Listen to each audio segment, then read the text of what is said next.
जी, अस्सलाम वालेकुम। मेरा नाम डॉक्टर आमिर अली है। मैं बेसिकली फार्मासिस्ट हूँ। आज जो मैं आप लोगों के लिए एक प्रोडक्ट्स लेके आया वो एंटीबायोटिक्स है। हमारे यहाँ अक्सर लोग स्पेशली बच्चों में गलती ये करते हैं कि एंटीबायोटिक 1 दिन या 2 दिन दे के बाद में छोड़ देते हैं कि बच्चे रिकवर नहीं हुए, बच्चे प्रॉपर ठीक नहीं हुए और उसके बाद वो किसी और डॉक्टर के पास चले जाते हैं और वहाँ से न्यू एंटीबायोटिक वहाँ से स्टार्ट करवा देते हैं और न्यू एंटीबायोटिक इंजेक्शन जो है वो बच्चों को वो लगा देता है, जिससे जो पुरानी एंटीबायोटिक शुरू की होती है किसी डॉक्टर ने, तो वो प्रॉपर उसकी जो है ना डोज पूरी नहीं हुई होती, जिससे उस एंटीबायोटिक के रेजिस्टेंस आने के चांसेस ज़्यादा होते हैं स्पेशली बच्चों में।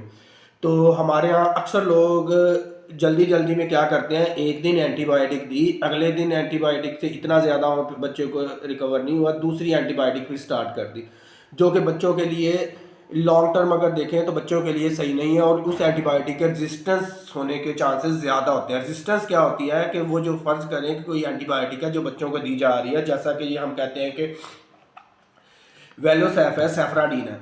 सेफ्राडीन सिरप एक बच्चे को एक दिन दिया, एक दिन से फ़र्क नहीं पड़ा, तो बच्चे क्या लोग क्या करते हैं, दूसरा सिरप यानी कि दूसरे डॉक्टर के पास जाते हैं और दूसरा डॉक्टर इन्फेक्शन को देखते हुए कोई एक और एंटीबायोटिक रिकमेंड कर देता है और फिर वो वेलोसैफ के अगेंस्ट यानी कि वो रेजिस्टेंस हो जाएगी। नेक्स्ट टाइम वेलोसैफ उस तरीके से बच्चे पे असरअंदाज नहीं होगा जैसे वो पहले होना था। आज मैं आप लोगों को एंटीबायोटिक का प्रॉपर यूज़ बताऊंगा कि फ़र्ज़ करें कि कौन सी एंटीबायोटिक मिनिमम कितने दिन तक आप अपने बच्चे को दे सकते हैं और उसके बाद आपने नेक्स्ट एंटीबायोटिक स्टार्ट करनी है। तो आज पहले स्टार्ट करते हैं वेलोसैफ से। वेलोसैफ सेफ्राडीन सिरप है। बेसिकली सेफ्राडीन एक ऐसा फार्मूला है जो मोस्टली सॉफ्ट टिश्यू इन्फेक्शन के लिए यूज़ होता है, स्पेशली स्किन इन्फेक्शंस के लिए, और अक्सर बच्चों में आरटीआई में भी इस्तेमाल होता है और यूटीआई में भी इस्तेमाल होता है। लेकिन जब ये एंटीबायोटिक कोई डॉक्टर आपको रिकमेंड करता है या प्रिस्क्राइब करता है तो मिनिमम ये antibiotic according to your child 5 days तक इस्तेमाल करें। ये आप दिन में 3 बार भी दे सकते हैं और दिन में 2 बार भी दे सकते हैं। ये आपके इन्फेक्शन की सिवियरिटी पे डिपेंड करता है कि इन्फेक्शन की सिवियरिटी कितनी है। तो लिहाजा वेलोसैफ मिनिमम 5 दिन तक आपने अपने बच्चे को देना है। तो ये बात ज़हन में रखें, जब वेलोसैफ स्टार्ट करें तो इसको मिनिमम 5 डेज तक दें। उसके बाद देखें कि अगर आपका बच्चा रिकवर नहीं हो रहा तो फिर नेक्स्ट एंटीबायोटिक के मूव करें। मैक्सिमम ये 10 दिन तक भी दे सकते हैं आप अपने बच्चे को। जी, जो दूसरी एंटीबायोटिक मैं लेके आया हूँ वो है आप लोगों के लिए सेफाक्लोर। सेफाक्लोर भी सेम क्लास है एज सेफ्राडीन, ये भी सेफलोस्पोरिन में आती है। तो ये भी आपने मिनिमम 5 दिन तक देनी है। ये भी दिन में 3 दफ़ा भी दे सकते हैं और दिन में 2 दफ़ा भी दे सकते हैं according to severity of your infection, कि जैसे आपको डॉक्टर को ये रिकमेंड करे, जैसे आपको डॉक्टर प्रिस्क्राइब करे, लेकिन मिनिमम आपने 5 दिन तक देनी है, उससे कम नहीं देनी। और बीच में एंटीबायोटिक का कोर्स नहीं रोकना। ये आपके बच्चे की हेल्थ के लिए बहुत ज़रूरी है ताकि नेक्स्ट इस चीज़ की रेजिस्टेंस क्रिएट ना हो और आपका बच्चा एक ही एंटीबायोटिक पे रहे। ये था सेफाक्लोर, ये भी सेम एज वेलोसैफ की तरह ही था।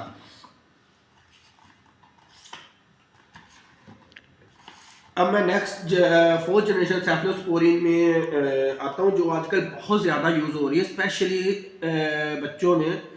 तो ये जो सिफिक्सियम है, सिफिक्साइम, ये बेसिकली 4th जनरेशन है और ये कहते हैं कि ये दूसरों से और ब्रॉड स्पेक्ट्रम एंटीबायोटिक है जो वेलोसैफ और सेफाक्लोर से ज़्यादा क्विकली रिएक्ट करता है। इसकी बेसिकली डोज जो बनती है वो वंस डेली है, दिन में एक ही बार बच्चे को देनी होती है। लेकिन हमारे यहाँ पे लोगों ने क्या किया है, इस सफिक्सियम को इतना ज़्यादा इस्तेमाल करवाना शुरू कर दिया है लोगों ने कि अब इसकी डोज बच्चों को दिन में 2 बार भी देनी पड़ जाती है, क्योंकि सुबह शाम लोग अक्सर डॉक्टर सुबह शाम में रिकमेंड कर रहे थे जो, लेकिन इसकी जो स्टैंडर्ड डोज है वो दिन में 1 बार ही है। एक बार में वो क्या क्या कहते हैं कि हमारी जो जल्दियाँ हैं, हम जो कहते हैं कि एक बार में इतनी ज़्यादा फर्क नहीं पड़ता, तो इसलिए हम कहते हैं कि चलो जी एक बार नहीं देते, 2 बार देते ताकि बच्चा हमारा जल्दी रिकवर हो जाए। लेकिन मिनिमम इस सिरप को भी हमने 5 दिन तक अपने बच्चे को देना है और जब तक हमारा सिरप प्रॉपरली ख़त्म नहीं होता तब तक हमने ये एंटीबायोटिक क्विट नहीं करनी और अपने बच्चे को देता रहना है। मिनिमम 5 दिन तक, याद रखें। ये भी एंटीबायोटिक ओडी डोज में देना है। ओडी डोज एक रिकमेंडेड डोज है, लेकिन अगर आपका डॉक्टर बीडी डोज में रिकमेंड करता है तो वो तो आपके अकॉर्डिंग टू इन्फेक्शन की सवेरिटी पे होता है।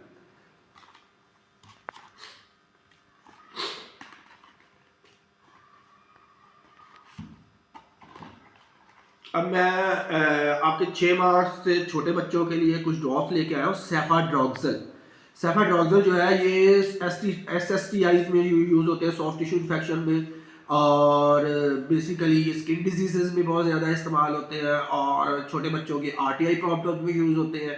तो ये भी सेफलोस्पोरिन में है। ये भी बच्चे को आप एक दिन में 3 बार भी दे सकते हैं और 2 बार भी दे सकते हैं। डोज जो है वो आपको डॉक्टर रिकमेंड करेगा अकॉर्डिंग टू योर आपके बच्चे के बॉडी बाय वेट के हिसाब से, कि कितना बॉडी का वेट है और कितनी डोज आपने बच्चे को दे। लेकिन ये भी 5 दिन तक, मिनिमम 5 दिन तक आपने अपने बच्चे को देनी।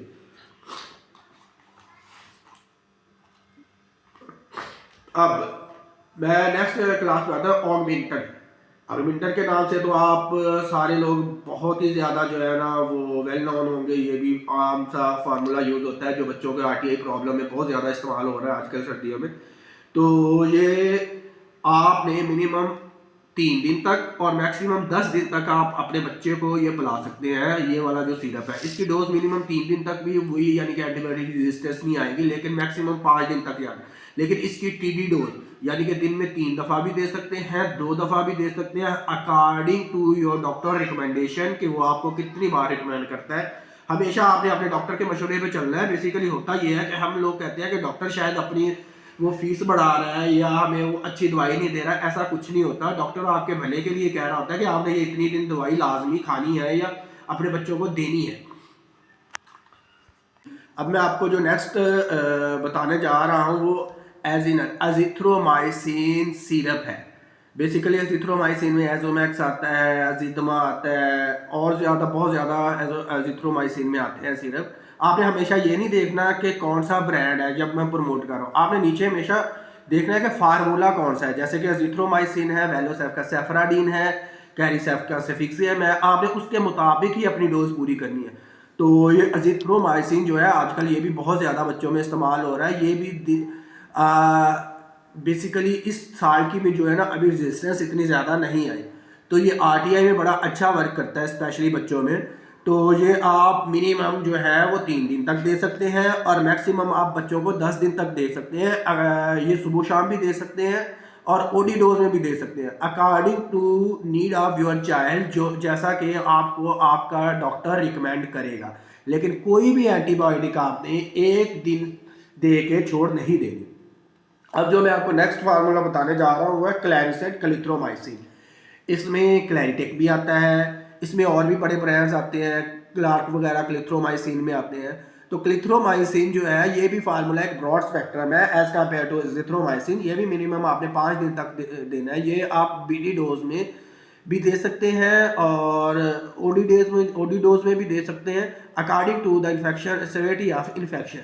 तो ये आपको डॉक्टर रिकमेंड करेगा, लेकिन ये भी मिनिमम 5 दिन तक आपने जाना है। इसके अलावा आपको पता है एंटीबायोटिक्स में अमोक्सल आता है, लीफ्लॉक्स आता है, जो बच्चों में सिरप अक्सर आ रहे होते हैं। सिप्रोफ्लॉक्सासिन सिरप में आता है। सिप्रोफ्लॉक्सासिन अक्सर जो बच्चों में यूज़ होता है वो होता है इंटरिक फीवर के लिए।